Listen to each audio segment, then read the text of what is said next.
आकाशवाणी गोरखपुर से प्रादेशिक समाचार।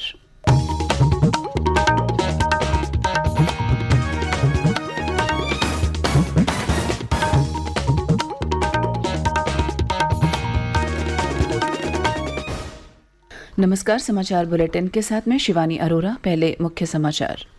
विधानसभा चुनाव के 7वें और अंतिम चरण का मतदान अब से कुछ देर पहले हुआ शुरू। 9 जिलों की 54 सीटों पर डाले जा रहे हैं वोट। 3 विधानसभा सीटों चकिया, रॉबर्ट्सगंज और दुद्धी में शाम 4 बजे समाप्त होगा मतदान। शेष सभी सीटों पर शाम 6 बजे तक डाले जाएंगे वोट। गृह मंत्री अमित शाह ने गाजियाबाद में CISF के 53वें स्थापना दिवस समारोह को संबोधित किया और जौनपुर में सड़क दुर्घटना में 4 लोगों की मृत्यु, 1 अन्य घायल।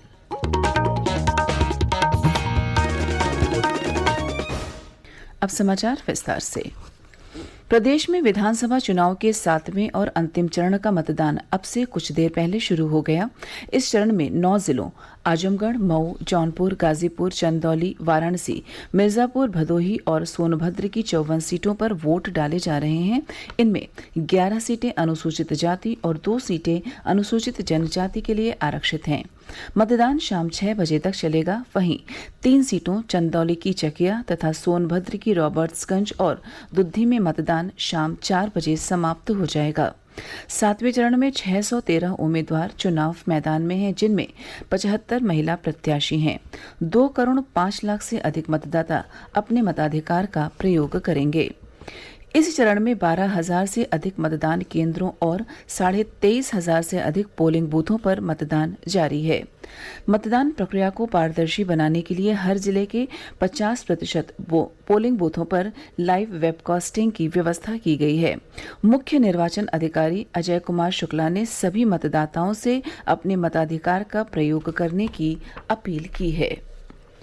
7वें चरण में मतदाता 613 उम्मीदवारों के राजनीतिक भविष्य का फैसला करेंगे।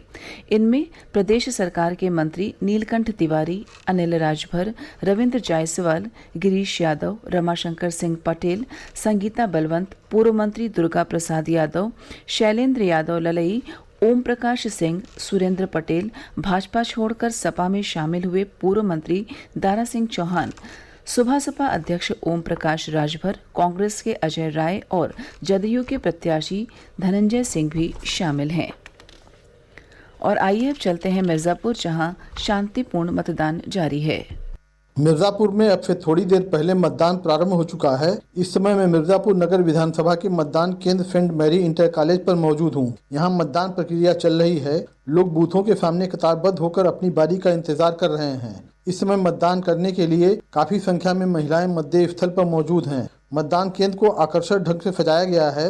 बूथ पर दिव्यांग मतदाताओं के लिए ट्राइसाइकिल भी रखा गया है। बूथ पर कोविड हेल्प डेस्क कार्यरत है। सबसे आकर्षण का केंद्र सेल्फी पॉइंट है, जहां युवतियां सेल्फी ले रही हैं। मतदान केंद्र पर सुरक्षा के व्यापक प्रबंध हैं। SM सभा, आकाशवाणी समाचार, मिर्जापुर। जौनपुर जिले में भी सुबह 7 बजे से मतदान शुरू हो चुका है। जिला निर्वाचन अधिकारी और जिलाधिकारी मनीष कुमार वर्मा ने सभी जनपद वासियों से मतदान करने की अपील की है। मैं मनीष कुमार वर्मा, जिला निर्वाचन अधिकारी, अपने समस्त जनपद वासियों से अपील करता हूं, बड़ी से बड़ी संख्या में निकलकर मतदान करें। लोकतंत्र को मजबूत करने में अपना योगदान दें और इस लोकतंत्र के महापर्व में हिस्सा बने। इस बार हम लोगों ने अपने मतदाताओं को बहुत ही बेहतर सुविधाएं बूथों पर उपलब्ध कराने का प्रयास किया है और हम लोग अपेक्षा करते हैं कि जनपद जौनपुर में इस बार पिछले वर्षों में जितने भी मतदान हुए हैं उनसे बहुत ज्यादा मतदान होगा और हमारे जनपद वासी बढ़ चढ़कर मतदान में हिस्सा लेंगे। गाजीपुर में भी मतदान जारी है।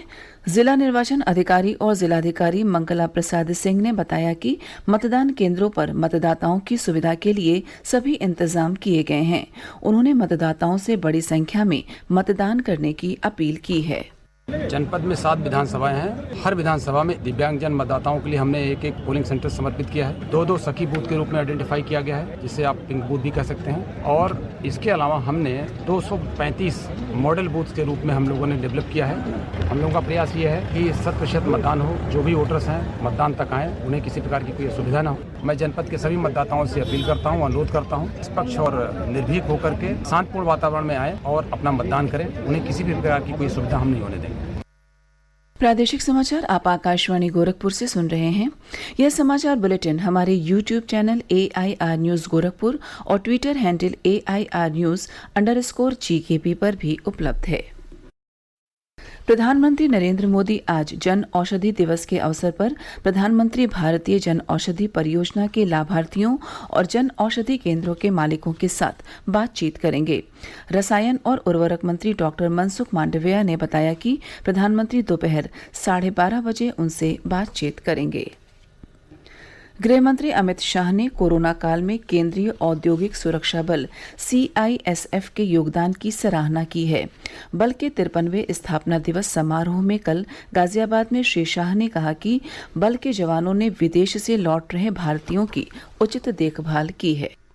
कोविड महामारी के दौरान भी वंदे मातरम कार्यक्रम में जब दुनिया भर से भारतीय वापिस आ रहे थे, उस वक्त हर एयरपोर्ट पर बड़ी विनम्रता के साथ, अच्छे व्यवहार के साथ अपने ही देश के भाइयों बहनों का स्वागत भी करता था, रिस्क भी उठाता था, संक्रमित हुआ और उसने अपनी जान भी गंवाई। वो सभी को मैं पूरे बल की ओर से और पूरे देश की ओर से श्रद्धांजलि देना चाहता हूँ। आज भी ऑपरेशन गंगा चल रहा है। मैं ऑपरेशन गंगा के जितने भी दृश्य देखता हूँ, उसमें मेरे CISF के जवान को जरूर ढूंढता हूँ। विनम्रता के साथ चेहरे पर आनंद की लकीरें लिए हुए वो जवान यूक्रेन में फंसे हुए अपने नागरिकों को आते हुए देखता है और संतुष्टि का अनुभव करता है। गृहमंत्री ने संस्थानों की सुरक्षा में CISF की भूमिका की भी सराहना की।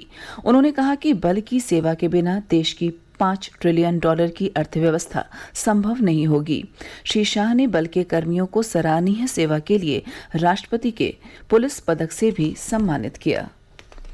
राज्यपाल आनंदीबेन पटेल ने कहा है कि शिक्षा हर देश के लिए विकास और सशक्तिकरण की बुनियाद है। गुणवत्तापूर्ण शिक्षा के जरिए समाज में प्रेम, सद्भाव और मानवता का संदेश फैलाया जा सकता है। श्रीमती पटेल कल लखनऊ के श्री जय नारायण मिश्र स्नातकोत्तर महाविद्यालय के संस्थापक समारोह को संबोधित कर रही थीं। उन्होंने कहा कि निजी और सरकारी स्कूलों में शिक्षा की गुणवत्ता के बढ़ते अंतर को मिटाना होगा। राज्यपाल ने उच्च शिक्षण संस्थानों में हो रहे नवीन समाज उपयोगी शोध कार्यों की मार्केटिंग कराकर उन्हें सामाजिक उपयोगिता में उपलब्ध कराने पर जोर दिया। समारोह में राज्यपाल ने कॉलेज के मेधावी विद्यार्थियों को पदक और प्रमाण पत्र प्रदान किए। मुख्यमंत्री योगी आदित्यनाथ ने युद्धग्रस्त यूक्रेन से वापस लौटे प्रदेश के छात्र छात्राओं से कल लखनऊ में मुलाकात की। उन्होंने कहा कि भारत सरकार यूक्रेन से सभी भारतीय नागरिकों की सुरक्षित वापसी के लिए हर संभव उपाय कर रही है। उन्होंने विद्यार्थियों को भरोसा दिलाया कि सरकार उनकी शिक्षा को पूरा करने में हर जरूरी मदद करेगी। इस बीच यूक्रेन के पड़ोसी देशों से 11 विशेष उड़ानों से कल 2100 से अधिक भारतीय नागरिकों को वापस लाया गया। इसके साथ ही 22 फरवरी को विशेष उड़ानें शुरू होने के बाद से अब तक 15,900 से अधिक भारतीयों को स्वदेश लाया जा चुका है। यूक्रेन में भारतीय दूतावास ने अब भी वहां रह रहे सभी भारतीयों से अनुरोध किया है कि वे दूतावास की वेबसाइट और सोशल मीडिया हैंडल पर उपलब्ध फॉर्म में अपना ब्यौरा तुरंत भरकर भेजें। जौनपुर जिले में कल ट्रैक्टर एवं कंक्रीट मिक्सर के पलट जाने से हुई दुर्घटना में 4 लोगों की मौत हो गई और एक अन्य व्यक्ति घायल हो गया। पुलिस ने बताया कि दुर्घटना शाम करीब 7:30 बजे जिले के खेतासराय थाना क्षेत्र के खेतासराय दीदार मार्ग पर जमदाहा गांव के पास उस समय हुई जब ट्रैक्टर व कंक्रीट मिक्सर एक साइकिल सवार को बचाने के प्रयास में सड़क किनारे पलट गया।